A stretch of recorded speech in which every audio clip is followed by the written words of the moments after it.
This is League Unlocked. That's Mark, I'm Eric, and you guys, believe it or not. That's how this works. TSM made some news in the offseason. Well, as the offseason has started. And obviously you think back way to 2018 when Sven and Mithy came and MikeYeung came in, rookie of the split, greatest jungler in NA from P1. Obviously disappointed. Well, there's a new era for MikeYeung. He's heading to Team Liquid. They did it again. Steve stole another star from TSM. He's playing on Liquid Academy. I'm pretty sure the TSM fan base will be more okay with this move than they were with the double lift transfer here. I imagine. Yeah, things didn't work out exactly as you would have hoped for MikeYeung with TSM, whether that was, himself being a bit nervous sometimes with the stage, getting the communication things. It never really worked out to the way that what we had seen from MikeYeung in the past during his rookie year to what we saw with him on TSM. Now getting another chance here with Team Liquid. This is obviously a deserved chance. It wasn't like a, scorched earth. Why would you ever bring MikeYeung back into the LCS type of situation? He's 19! This is a great move for Team Liquid, I think. Adding him here, getting him onto what will most likely be your Academy roster, working through some stuff. I think this is a great pickup for them.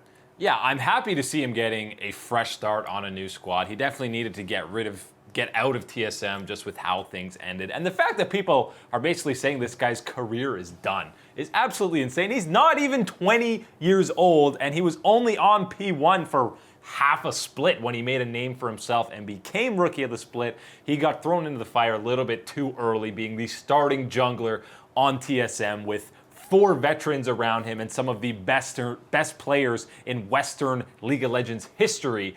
So there was a lot of pressure to him, and obviously being on the focal point of North America on TSM, I'm sure that got to his mental a little bit. I don't know how it wouldn't, but I'm excited to see him back on Liquid Academy, because even on TSM Academy in summer, he wasn't that great. No, and it seemed to be a lot of a situation of, when he was on Phoenix 1, he had just become a professional for the first time, coming out of solo queue, and kind of, you tread water, trying not to drown here, try to do what you can to be successful, and it did work out for him, and he found success there with Phoenix 1. But going to TSM, the pressure, the expectations, this lineup of 4 veterans that was ready to go straight to Worlds and try to make a deep run, things just all came to a crashing halt there, and it didn't work out. And I think now getting this reset with Team Liquid, a fresh start to restart things here, is going to be vital for MikeYeung, and I wish him all the best with Team Liquid moving forward.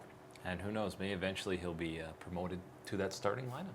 Who knows? You never know. You could definitely see him coming back on Liquid and destroying TSM somehow in the full revenge story. But with MikeYeung leaving, obviously, that opens up a jungle spot for TSM on the Academy roster, or maybe the starting roster, depending on what they want to do with Grig. They've already brought in BrokenBlade, Smoothie. Sven is staying, which means, again, has to be a domestic jungler that they're looking at. And there are some guys that are available still, either through free agency or there's a chance that their contract can get bought out, because, Echo Fox is getting rid of everybody. It's a fire sale. I guess they don't want to compete for a playoff spot. They don't want to compete for Worlds in 2019, so everybody's going. So the question is, who should TSM bring in, or should they not even bring in anybody? Because Meteos is a free agent now.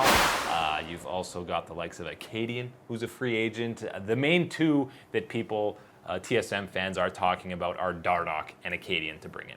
And I think when you're talking about those 2 specifically, you have to be looking at, well, why specifically those 2 players out of what your options are here? And I think it absolutely comes down to the aggressive, decisive nature that always works, that these 2 guys can have. And yes, again, doesn't always work, actually. If you've seen Acadian back in his time with Echo Fox and things like that, he was very aggressive early on. He was, at the start of his career, the first blood king, getting all of those kills there. And then, as we've seen with Optic, there are some other issues that have come up, and I think that's not exactly entirely on him, given what Optic was working with there, but definitely not the strongest performances from him recently. And then the likes of Dardoch, of course, what you want to be getting from this Echo Fox seemingly fire sale right now is to pick up this guy, that aggression that he has, that confidence that he has in his playmaking and in those decision makings and in helping out those lanes. That's what you want to be having from your jungler, that impact role position.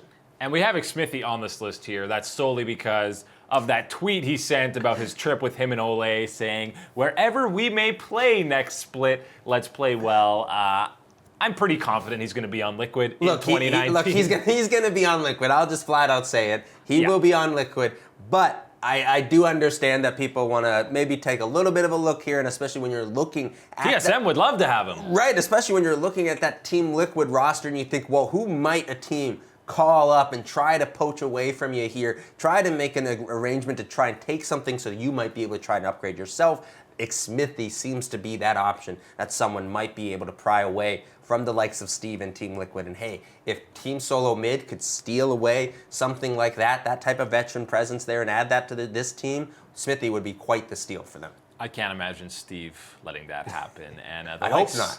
The likes of Meteos, TSM Meteos has been a thing ever since basically he left Cloud9 the first time. People were kind of hoping for that. I'm not sure if those clashes of personalities would actually work. I think Grig, as we've seen on TSM Legends, how outspoken he is on that roster, I think their best bet is probably just to stick with him. He's already got that relationship with Bjergsen and Sven from last year, and people they seem to think he was the worst jungler in North America throughout all of the summer split. He wasn't. He was firmly there in the middle of the pack. Yeah, it's definitely middle of the pack, and I think that one of the important things of why people have more of these negative opinions about Grig and what he had done for TSM is we have to first look at what Sven Skaren was able to accomplish with obviously the double lift version of TSM at the time was 3 championships, which had never been done by a TSM jungler before. So that's obviously where you're starting from. And then secondly, with Grig, we've had some performances that are certainly questionable that cost TSM at very vital moments of the split at times. And I'm talking specifically about the one time he was on the likes of Kindred, got out to a 5-0-1 early start, and then had 0 impact the rest of the game. Things like that stick into the minds of some of these fans and why they'd be negative about him. But I think when you're looking at how he interacts with the rest of the team, the players, and what he does actually provide when you do bring away, what you might be thinking about Grig and actually watching the results of what he's able to do on the Rift, it is not the worst job possible. And it does seem to be a job that I think he could do better at and would help TSM moving forward. Yeah, and you got to remember, again, this guy does not have that much competitive experience on the main stage. That entire split with TSM playing a bunch of best of 5s with them in the playoffs and in that gauntlet run is only going to help him. And I mean, BrokenBlade loves playing carry champions, as we've seen. Obviously, Bjergsen is going to be a featured carry as well as Sven. I don't know if bringing in the likes of Acadian and Dardoch,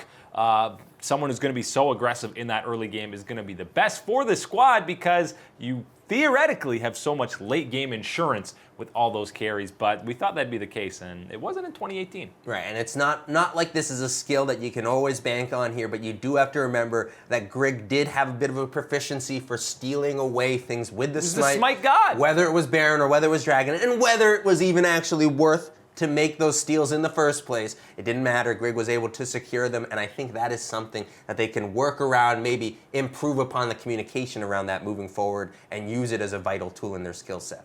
Yeah, just base your macro on the fact that Grig should probably get a Smite steal, regardless of what the objective is. So there's your advice, TSM.